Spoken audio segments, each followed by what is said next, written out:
Friends, welcome back to our channel mom and me talks and it's me Sandhya. ఎలా ఉన్నారండి అందరూ? నేనైతే సూపర్గా ఉన్నాను అండ్ మీరందరూ కూడా సూపర్ సేబీ ఊపర్ ఉండాలనే కోరుకుంటున్నాను. ఇవాళ వీడియోలో మా శ్రీరామనవమి పూజని మేము ఎలా సెలబ్రేట్ చేసుకున్నామో పండగని అన్నది మీతో షేర్ చేస్తానండి. పండగ ఏదైనా కానివ్వండి, పువ్వులు అయితే మాత్రం ఖచ్చితంగా ఉండాల్సిందే కదా. యూజువల్గా ఎవ్రీడే పూజకి అనంటే ఇలా ఒక ప్యాకెట్ తీసేసుకుంటా అనమాట. చామంతి పూలు, గులాబీ పూలు కలిపిని తీసేసుకుంటా ఒక చటాకలాగా. బట్ పండగ వచ్చింది అంటే చాలా రకరకాల పువ్వులు మనకి ఎక్కువ అవైలబుల్గా ఉంటాయి అండ్ ప్రైజులు కూడా అలాగే ఉంటాయి. సో ఇంకా రకరకాలు అయితే తీసుకున్నా మనకి ఈ పింక్ కలర్ ఫ్లవర్స్ తోటి ఒక దండలాగా కట్టారన్నమాట. ఈ ఒకటి వెరైటీగా అనిపించినాయి నాకు. ఈ పువ్వుల పేరు ఏదో చెప్పారు కానీ నేను మర్చిపోయాను. గన్నేరు పువ్వులా ఏదో చెప్పారు, మర్చిపోయాను. కానీ ఎప్పుడు మల్లెపూలు, కనకాంబరాలు ఇవన్నీ కామనే కదా. ఈసారి స్వామివారికి ఈ పువ్వుల దండ వేద్దాము అని చెప్పి ఆ పింక్ కలర్ ఫ్లవర్స్తో కట్టిన మాలనే తీసుకున్నాను అనమాట, ఒక 2 మూరలు. అండ్ పండక్కి ఈరోజు నేను కట్టుకోబోయే శారీ ఇదండి. ఇది రెడ్ అండ్ బ్లూ కలర్ కాంబినేషన్లో వచ్చిన కుప్పడం శారీ అనమాట. ఇది ఎప్పుడో లాంగ్ బ్యాక్ తీసుకున్నాను, కళాదర్ శారీస్లో తీసుకున్నాను అనమాట. నాకు ఈ కలర్ కాంబినేషన్ ఎందుకో ట్రెడిషనల్ కలర్ కాంబినేషన్లా అనిపిస్తుంది. ఎస్పెషల్లీ రెడ్ అని అంటే చాలా బాగా అనిపించేస్తూ ఉంటుంది కదా. Red green, red yellow, red and blue ఇవన్నీ ట్రెడిషనల్ కాంబినేషన్లా అనిపిస్తాయి. అండ్ దట్టు ఈ శారీ కూడా చెక్స్ ప్యాటర్న్ లాగా వచ్చి ఇలా ట్రెడిషనల్ శారీలా ఉంది కదా. సో శ్రీరామనవమికి కట్టుకోవాలి అని అనుకున్నా, ఫైనల్గా ఇప్పుడే కట్టుకుంటున్నాను. కాకపోతే దీనికి బ్లౌజ్ స్టిచ్ చేయించలేదు, నేను అమెజాన్లో తీసుకున్నాను అనమాట. రెడీమేడ్ బ్లౌజ్ ఎప్పుడో తీసుకున్నా, అది కరెక్ట్గా ఇదే షేడ్ ఆఫ్ రెడ్లో ఉంది. సో ఇంకా అది వేసేసుకొని పేరప్ చేసేసుకోవచ్చు అని దాంతో పేరప్ చేస్తున్నా. మొత్తం ఇది ఇలా చికెన్ కర్రీ వర్క్ లాగా వచ్చి లైనింగ్తో సహా వచ్చింది అండ్ బోట్ నెక్ లాగా వచ్చింది అనమాట. ఎల్బో వరకు హ్యాండ్స్ ఉండి. బట్ ఓన్లీ థింగ్ ఏంటంటే ఇది బ్యాక్ ఓపెన్. క్లాత్ వైజ్ కానీ అంతా బాగుంది, కానీ ఇది మంచిగా సెట్ అయిపోయింది కదా అని ఇదే వేసేసుకున్నాను. అండ్ అలాగే జ్యువెలరీ విషయానికి వచ్చేస్తే ఏదైనా కొత్తది తీసుకుంటే అవే వేసుకోవాలని అనిపిస్తుంటుంది కదా. మొన్న ఇయర్ రింగ్స్ తీసుకున్నాను, మీకు ఆల్రెడీ ఆ వీడియోలో కూడా షేర్ చేశాను కదా. కూరగాయలు కొనడానికి వెళ్ళి కూరగాయలు తప్ప అన్నీ కొనొస్తా అన్నట్టు ఈ ఇయర్ రింగ్స్ ఒకటి తీసుకున్నాను, మామూలు బండి పైన 100 రూపీస్. అంటే దానికి అంటే అదంతా పర్ల్స్ ఉన్నాయి కదా. సో అందుకని నా దగ్గర పర్ల్స్ ఏమున్నాయా అని చూసి ఈ హారం ఒకటి సెట్ అవుతుంది అని అనిపించింది అనమాట. ఇది కూడా ఎప్పుడో ఎన్నో సంవత్సరాలు అంటే 2-3 ఏళ్ళు అవుతున్నట్టుంది ఈ హారం తీసుకొని, దాంతో పేరప్ చేసా. అండ్ మొన్న రీసెంట్గా విజయ ఆర్ట్ జ్యువెలరీలో ఈ బ్యాంగిల్స్ తీసుకున్నాను కదండి, ఇంకా కొత్తవి కదా వేసేసుకోవాలి, అందుకని ఈ బ్యాంగిల్సే వేసేసుకుందాం. ఒక్కొక్క బ్యాంగిలే వేసుకుందాము అని అనుకున్నాను, ఎందుకంటే ఆల్రెడీ రెడ్ కలర్ బాగా డామినేటింగ్ ఉంటుంది కదా. జ్యువెలరీ ఎక్కువ మరి రెడ్ బ్యాంగిల్స్తో పేరప్ చేస్తే ఎక్కువ అయిపోతుంది అని చెప్పి జస్ట్ ఒక్కొక్క బ్యాంగిల్ వేసుకొని రెడీ అవుదాం అనుకున్నా. ఇంకా శ్రీరామనవమి అనగానే ఆ రోజు మార్నింగ్ టీవీ ఆన్ చేస్తే అన్నిటిలోనూ రాముడి సినిమాలే అనమాట. శ్రీరామరాజ్యం, సంపూర్ణ రామాయణం, లవకుశులు అన్నీ ఇంకా ఇలాగే వస్తూ ఉన్నాయి. అండ్ రాముడి సినిమాలు అన్నిటిలో కల్లా బాగా ఇష్టమైన సినిమా ఈ లవకుశుల సినిమా అండి. ఎన్నిసార్లు చూసినా సరే మళ్ళీ వస్తుంటే మళ్ళీ చూస్తుంటా అనమాట. కాకపోతే జస్ట్ కొద్దిసేపు అలా చూసి ఇంకా మళ్ళీ నేను నా పూజ అవన్నీ ఫినిష్ చేసుకోవాలి కదా అని చెప్పి వెళ్ళిపోయాను.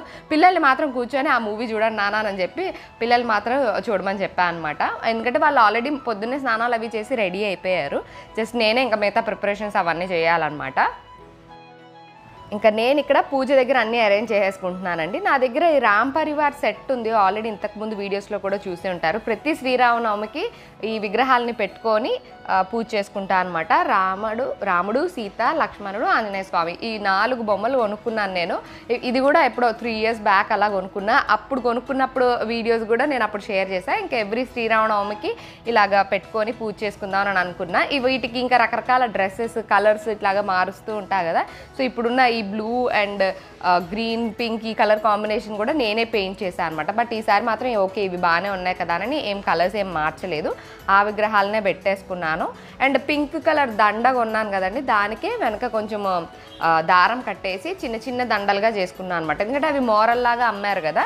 సో అందుకని చిన్న చిన్న దండల్లాగా చేసేసుకొని ఆ విగ్రహాలకి సరిపోయినట్టుగా అనమాట. సో అంతంత సైజులో రెడీ చేసేసుకొని నలుగురికి ఈ పూల దండలతోటి అలంకరించేశాను. ఏ పండగని ఎలా సెలబ్రేట్ చేసుకున్నా సరే శ్రీరామనవమి మాత్రం చాలా స్పెషల్ అని చెప్పొచ్చండి. ఎందుకంటే మా ఇంట్లో సాకేత్ సామెత ఇద్దరు ఉంటారు కదా, వాళ్ళిద్దరూ అలా రామలక్ష్మణులాగా ఉండాలి అని కోరుకుంటూ ఉంటాం అనమాట. అంటే ఏ తల్లిదండ్రులైనా వాళ్ళ పిల్లలు అలా కలిసిమెలిసి ఉండాలి అనే కోరుకుంటారు కదా. సో అది వాళ్ళు అలా ఉండాలి అంటే మనం చిన్నప్పటి నుంచి కూడా వాళ్ళకి చెప్తూ ఉండాలి.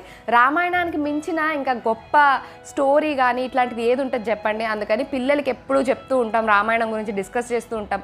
నీకేం అర్థమైంది నాన్న అని చెప్పి, నువ్వు ఎలా ఉండాలి అని చెప్పి వాళ్ళ చేత కూడా చెప్పిస్తూ ఉంటా అనమాట. ఎందుకంటే మోస్ట్ ఆఫ్ ద సిబ్లింగ్స్ గొడవ పడే విషయాలు కానీ, దూరం అయ్యే విషయాలు కానీ మోస్ట్లీ ఎక్కువ మనీ రిలేటెడే ఉంటాయి. అది ప్రాపర్టీ గురించి కానివ్వండి, పవర్ గురించి కానివ్వండి, లేకపోతే నేమ్ ఫేమ్ గురించి కానివ్వండి, మనీ గురించి, వీటి గురించి ఎక్కువ డిస్ప్యూట్స్ వస్తూ ఉంటాయి అన్నమాట. మనం ఎన్ని స్టోరీలు వింటూ ఉంటాం చెప్పండి. అందుకని ఎప్పుడు కూడా నువ్వు సంపాదించుకున్న రూపాయి మాత్రమే నీది అన్నట్లుగా చెప్తూ ఉంటావు అనమాట. ఎవరిది వాళ్ళు ఎర్న్ చేసుకోవాలి. ఇంకా యాన్సిస్టర్స్ ప్రాపర్టీ పేరెంట్స్ దగ్గర నుంచి ఇలా రావడం అని అంటే అదంతా తర్వాత కదా. మనం కూడా రూపాయి దాచిపెట్టి ఏమన్నా అసెట్స్ అలాంటివన్నీ కొనడం ఇలాంటివన్నీ చేస్తూ ఉంటాం. బట్ దానివల్ల నెక్స్ట్ జనరేషన్ వాళ్ళు గొడవ పడుతున్నారు అంటే మనం దాచిపెట్టిన ఆ రూపాయికి అర్థమే లేదనమాట. మనం సంపాదించే రూపాయి వాళ్ళని కలపడానికి ఉపయోగపడాలి, వాళ్ళ అవసరాలు తీర్చడానికి ఉపయోగపడాలి తప్ప దానివల్ల వాళ్ళు విడిపోయేలాగా, దానివల్ల రకరకాల డిస్ప్యూట్స్ అయ్యేలాగా ఉంది అంటే ఆ రూపాయి చెడ్డ రూపాయి అని నాకు అనిపిస్తూ ఉంటుంది అనమాట. చెడ్డ రూపాయి ఇన్ ద సెన్స్ మనం ఎంత కష్టపడ్డామన్నది మనకే తెలుస్తుంది. ఎందుకంటే డబ్బులు ఎవ్వరికీ ఊరికే రావు. సో మనం కష్టపడి సంపాదించి ఒక ప్రాపర్టీని కొని నెక్స్ట్ జనరేషన్ వాళ్ళు దాన్ని రోడ్డు మీద వదిలేసో కోట్లకి ఎక్కువ దానికోసం కొట్టుకుంటున్నారు అని అంటే ఇంకా మనం పడ్డ కష్టానికి అర్థమే లేదనమాట. మనం ఆ పెద్దవాళ్ళకి ఇచ్చే గౌరవం జీరో అని అర్థం. ఎందుకంటే మనకి ఎవరైనా యాన్సిస్టర్స్ ప్రాపర్టీ వస్తుంది అనుకోండి, మన తాతలో మన పేరెంట్స్ కష్టపడి సంపాదించి మనం మన అక్క చెల్లెలతో అన్నదమ్ములతో కొట్లాడుతున్నాము అంటే మన పేరెంట్స్కి ఇచ్చే రెస్పెక్ట్ ఏముందండి? వాళ్ళు కష్టపడి సంపాదించిన దానికి ఇచ్చిన గౌరవం ఏముంటుంది? సో అందుకని పిల్లలుగా వాళ్ళకి చిన్నప్పటి నుంచి ఏదైనా సరే నువ్వు సంపాదించుకోవాలి, మేము ఇచ్చేది ఏమన్నా ఉంటే తదనంతరం అన్నట్లుగా వాళ్ళకి దాని నుంచి ప్రాబ్లం రాకుండా వీలునామా రాసి పెట్టడం, దాన్ని రిజిస్టర్ చేసి పెట్టడం లాంటివి ముందే చేయాలి పేరెంట్స్గా అందరూ కూడా. ఎందుకంటే నవ్వేడేస్ కోట్లకు వచ్చే చాలా మటుకు గొడవలు అన్నీ కూడా ప్రాపర్టీస్ గురించే వస్తాయి. పేరెంట్స్ ఎప్పుడైతే పిల్లలకి క్లారిటీ ఇవ్వకుండా ఆ ప్రాపర్టీ గురించి క్లారిఫై చేయకుండా వాళ్ళు ఉన్నప్పుడే వదిలేస్తారో ఇంకా అది రోడ్డు పాలైపోయిందనే అర్థం అన్నట్లుగా ఉన్నాయన్నమాట చాలా మటుకు సిచ్యువేషన్స్. సో అందుకని మా పిల్లలకు కూడా ముందు నుంచి నువ్వు కష్టపడి సంపాదించుకోవాలి. అండ్ అలాగే అన్న సంపాదిస్తే తమ్ముడు తినడం, తమ్ముడు సంపాదిస్తే అన్న తినడం, అక్క సంపాదిస్తే చెల్లి తినడం, చెల్లి సంపాదిస్తే అక్క తినడం, ఇట్లాంటివి కూడా ఉండకూడదని నాకు అనిపిస్తూ ఉంటుందండి. ఎందుకంటే కష్టపడి సంపాదించిన రూపాయి ఎవరైతే కష్టపడి సంపాదించారో వాళ్ళకే దాని విలువ తెలుస్తుంది. పక్కన వాళ్ళకి ఊరికినే ఇచ్చినప్పుడు దాని విలువ ఎప్పటికీ తెలియదు. అది సొంత అన్నదమ్ములు అక్క చెల్లెలు ఎవరైనా కానివ్వండి. కానీ ప్రాబ్లంలో ఉన్నప్పుడు నీ సిబ్లింగ్కి నువ్వు అండగా నిలబడాలి, నువ్వు చేయగలిగినంత సాయం చేయాలి. అంతే తప్ప నువ్వు సంపాదించిందంతా కూడా తీసుకెళ్ళి వాళ్ళకి పెట్టడాలి వీళ్ళకి పెట్టడాలి అది వర్కౌట్ అవ్వదు. నవేడేస్ జనరేషన్స్ అలా లేవు. సో అలాంటివి వర్కౌట్ అవ్వవు కూడా. సో అందుకని ఎవరిది వాళ్ళు సంపాదించుకోవాలి. పేరెంట్స్ దగ్గర నుంచి వచ్చింది మనం క్లారిటీగా దీన్ని ముందుగానే అన్నీ సెటిల్ చేసి మనం ఇక్కడి నుంచి వెళ్ళాలి. ఎందుకంటే ఎలాగో వెళ్ళేటప్పుడు మనం ఏమీ కట్టుకుపోము. సో మనం దాచింది మన పిల్లలకి అసెట్ అవ్వాలి, వాళ్ళని ఇంకా దగ్గర చేయడానికి, వాళ్ళకి ఇంకా లైఫ్ ఈజీ అవ్వడానికి అవ్వాలి తప్ప దాని గురించి వాళ్ళు గొడవ పడేలాగా అస్సలు అవ్వకూడదు. సో మనకి ఇలాంటివన్నీ చెప్పాలి అని అంటే రామాయణానికి మించిన స్టోరీ ఇంకోటి లేదు కదండి. సో అందుకని అట్లీస్ట్ రోజు రామాయణం చదివేసి రోజు వాటి గురించి డిస్కస్ చేయకపోయినా సరే పండగ నాడన్నా దాని గురించి మాట్లాడుకుంటూ పిల్లలకు కొంచెం అవగాహన కల్పిస్తూ ఉంటే మంచిది అని అనిపిస్తుంటుంది. అందుకని చిన్నప్పటి నుంచి కూడా ఏ రోజు చెప్పినా చెప్పకపోయినా శ్రీరామనవమి రోజు మాత్రం ఖచ్చితంగా మా ఇంట్లో డిస్కషన్ ఉంటుంది అనమాట. వాళ్ళకేం అర్థమైంది అవన్నీ కూడా అడిగి తెలుసుకుంటూ ఉంటాము నేను మా వారు. మేము అనుకునే కొన్ని విషయాలు మీతో కూడా షేర్ చేసుకున్నానండి. ఇందులో నేను ఏదైనా తప్పుగా మాట్లాడినట్టు మీకు అనిపిస్తే కనుక క్షమించండి. శుక్లాం వరదరం విష్ణుం శశివర్ణం చతుర్భుజం ప్రసన్నవదనం ధ్యాయే సర్వ విఘ్నో ప్రశాంతయే. శ్రీరామ రామ రామేతి రమే రామే మనోరమే సహస్రనామ తత్తుల్యం రామ రామ వరాననే. శ్రీరామ రామ రామేతి రమే రామే మనోరమే సహస్రనామ తత్తుల్యం రామ నామ వరాననే. శ్రీరామ రామ రామేతి రమే రామే మనోరమే సహస్రనామ తత్తుల్యం రామ రామ వరాననే. రామాయ రామభద్రాయ రామచంద్రాయ వేదసే రఘునాథాయ నాదాయ సీతాయ పతయే నమః. చెప్పండి. శ్రీరాఘవం దశరథాత్మజం అప్రమేయం మప్రవేయం సీతాపతిం రఘుకులాన్వయ రత్నదీపం ఆజానుబాహుం అరవింద దళాయతాక్షం రామం నిశాచర వినాశకరం నమామి. జై శ్రీరామ్, జై శ్రీరామ్, జై శ్రీరామ్. అందరికీ శ్రీరామనవమి శుభాకాంక్షలు. పిల్లలు కూడా కూర్చొని ఇంకా వాళ్ళకి వచ్చినాయి అన్నీ చదువుకొని చక్కగా పూజ చేసుకున్నారు. నెక్స్ట్ ఇంకా నేను కూడా కొబ్బరికాయ కొట్టేసి నా పూజను ఫినిష్ చేసేస్తున్నాను. ఇంకా బుక్ పెట్టుకొని నేను కూడా ఆ బుక్లో ఉన్నాయని ఈరోజు శ్రీరామ రక్షా స్తోత్రం అవి చదివా అనమాట. అది అప్పుడప్పుడు మాత్రమే చదువుతూ ఉంటాను, రెగ్యులర్గా చదవను. మనకి ఏదైనా నోరు తిరగని పదాలు కానీ లేకపోతే ఎలా ప్రొనౌన్స్ చేయాలో తెలియదు అనుకున్నవి ఏంటంటే ఆడియో ఫైల్ పెట్టేసుకొని అది ప్లే చేస్తూ బుక్లో చూస్తూ చదివితే మనకి ఎలా ప్రొనౌన్స్ చేయాలి అన్నది తెలుస్తుంది అండ్ చాలా ఈజీగా కూడా వచ్చేస్తుంది అనమాట. మనకి ఏ ఆడియో ఫైల్ అయినా సరే యూట్యూబ్లో ఉంటాయిలేండి అన్ని ఆడియోలు. సో అలా ప్లే చేసుకొని మీరు ఏమైనా కొత్తవి నేర్చుకోవాలి అలా అని అనుకుంటే అలా ట్రై చేసుకోవచ్చు.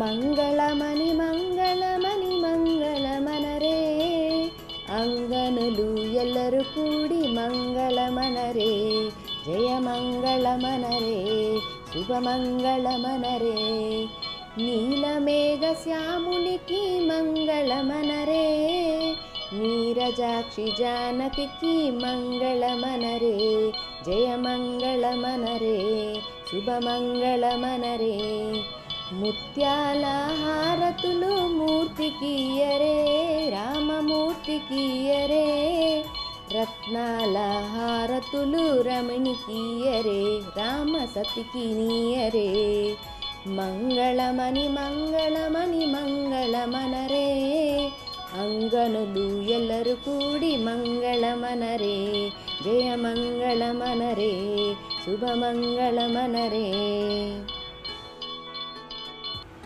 అండ్ ఆ రామయ్య తండ్రి మీద చిన్న హారతి పాట పాడి నా పూజని ముగించుకున్నానండి. యాక్చువల్లీ ఈ పాటకి ఇంకా చాలా చరణాలు ఉన్నాయి, బట్ నాకు ఆ లిరిక్స్ గుర్తులేదనమాట. అందుకని చిన్నగా నాకు గుర్తున్నంత వరకు పాడి హారతి ఇచ్చాను. దీని ఫుల్ లిరిక్స్ ఇవన్నీ పాట అమ్మ దగ్గర ఉన్నట్టున్నాయి. నేను ఒకసారి కనుక్కొని నేను అవి తీసుకుంటాను, కలెక్ట్ చేసి పెట్టుకోవాలి. అండ్ దొరికితే కనుక డెఫినెట్గా మీ టాక్స్లో కానీ ఎక్కడైనా నేను ఆ పాట కూడా షేర్ చేస్తాను. అండ్ ఇదిగోండి నా పూజనైతే ఫినిష్ చేసేసుకున్నాను.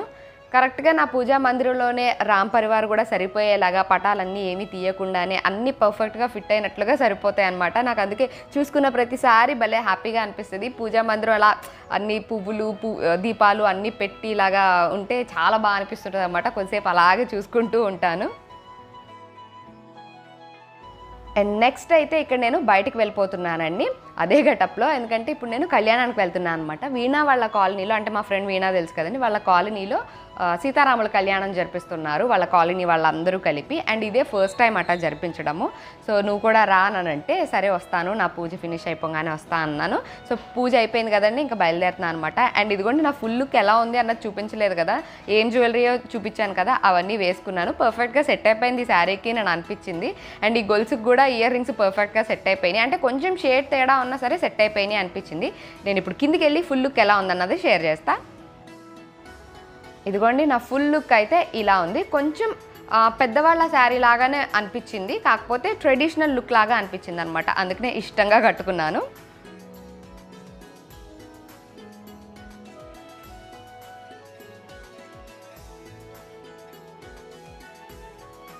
సో ఎలా అనిపించిందండి నా కొత్త శారీ అండ్ నా కొత్త గెటప్? ఎందుకంటే ఇది కొంచెం ట్రెడిషనల్ టైప్ ఆఫ్ గెటప్ కాబట్టి పఫ్ పెట్టుకొని జడేసుకొని అంతా అలాగే రెడీ అయ్యా అనమాట. అండ్ కళ్యాణానికి వచ్చేసరికి ఆల్రెడీ కళ్యాణం స్టార్ట్ అయిపోయిందండి. ఇంకా అందరూ ఫుల్ జనాలు అందరూ కూడా ఉన్నారన్నమాట. అందరూ కూర్చొని కళ్యాణం చూస్తూ ఉన్నారు. ఇంకా వీణా కూడా ఆల్రెడీ వెయిట్ చేస్తూ ఉంది. ఇంకా వెళ్ళి కూర్చొని మేము కూడా కళ్యాణంలో అంతా చూస్తూ ఉన్నాం. వచ్చిన వాళ్ళందరికీ కూడా పానకం వడపప్పు అవన్నీ ఇచ్చారనమాట. సో పానకం అయ్యి తాగి వడపప్పు తింటూ కళ్యాణం అంతా చూస్తూ ఉన్నాము. అన్ని కూలర్స్ అవన్నీ కూడా పెట్టారన్నమాట. యాక్చువల్లీ ఓపెన్ పార్క్లో అనమాట ఇది ఆర్గనైజ్ చేసింది. సో టెంట్లు వేసి కొన్ని కూలర్లు అయ్యి పెట్టారు. సో కొంచెం ఎండగా ఉన్నా గాలది తగులుతూ బాగానే అనిపించింది. అండ్ నేను ఎప్పుడు ఇంట్లో కళ్యాణం చేసుకోలేదండి, కానీ అమ్మ మాత్రం కళ్యాణం చేస్తాదన్నమాట. ఈసారి వీలైతే రావచ్చు కదా అని చాలా అడిగింది అమ్మ. అండ్ చాలా బాగా సెలబ్రేట్ చేసుకున్నారు ఈసారి అమ్మ వాళ్ళు కొత్త ఇంట్లో సీతారాముల కళ్యాణము. అన్ని ఏర్పాట్లు చేసి భోజనాలు అన్నీ పెట్టి అంతా కూడా చాలా బాగా అరేంజ్ చేసుకున్నారు. నా మనసంతా కూడా అట్టే ఉంది, వెళ్తే బాగుండు అని, కానీ కుదరదు కదా. సో అందుకని వెళ్ళలేకపోయా. మనత్త వాళ్ళు వచ్చారు కాబట్టి వాళ్ళందరూ హ్యాపీగా కలిపి సెలబ్రేట్ చేసుకున్నారు. అండ్ మా బాబాయ్ బర్త్డే కూడా కదండి, శ్రీరామనవమి రోజే. మీరు అందరూ కూడా చాలామంది విష్ చేశారు, థ్యాంక్ యూ సో మచ్ అండి. సో ఇక్కడ కనీసం నేను కళ్యాణం చేయకపోయినా సరే చూసినా ఆ భాగ్యం చాలు అని అనుకుంటాం కదా. సో అలాగా మంచిగా కూర్చొని సీతారాముల కళ్యాణం అయితే చూసాము. అండ్ అక్కడ వచ్చిన వాళ్ళందరికీ బొట్టు పెడుతున్నారనమాట. అంటే మనకి ఇలాగా ఒక ఉంటుంది కదండి, దాంతో ఇట్లా పెడితే అదే సింబల్ పడుతుంది కదా, అలా కాకపోతే అడ్డనామాలు పెడుతున్నారనమాట. పెట్టి కుంకుమ బొట్టు పెడుతున్నారు. నాకు అలా బొట్టు పెట్టుకోవాలంటే చాలా ఇష్టము. అది నిలువు నామాలైనా కానివ్వండి, అడ్డం నామాలైనా కానివ్వండి, బొట్టు పెట్టుకోవడం అంటే చాలా ఇష్టం అనమాట. అందుకని నేను కూడా వెళ్ళి నాకు కూడా పెట్టండి నేను పెట్టించుకున్నాను. ఇంకా కళ్యాణం అంతా కూడా చాలా బాగా జరిగిందండి. ఇదిగోండి వీణ నేను ఇద్దరం బొట్లు పెట్టించుకున్నాం. కాకపోతే పిల్లలు రాలేదనమాట. సాకేత్ సామెత రాలేదు, అండ్ అలాగే వీణ కొడుకు రిషి కూడా రాలేదు. సో ఇదిగో బొట్లు చూసుకుంటున్నాం మేము ఇద్దరును. ఇంక మంచిగా అక్కడ కూర్చొని ఇంకా కొంతమంది వాళ్ళ కాలనీ వాళ్ళందరినీ కూడా కలిసి అంతా కళ్యాణం అంతా చూసాము. తర్వాత ఇంకా అన్నదానం కూడా అరేంజ్ చేశారనమాట అందరికీ. సరే ప్రసాదంగా కొంచెమన్నా తిని వెళ్దాము అని అనుకున్నాము. ఇక్కడ బయటనే అన్ని టెంట్స్ వేసి రోడ్ బ్లాక్ చేశారన్నమాట అటు ఇటు.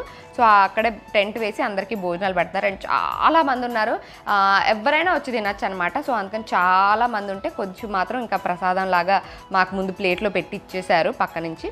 సో మంచిగా తిని ఇంకా ఇంటికి బయలుదేరాం అనమాట. ఫైనల్లీ నేను ఇంట్లో కళ్యాణం చేసుకోలేకపోయినా ఇంట్లో మంచిగా పూజ చేసుకున్నాం అందరం కలిపి.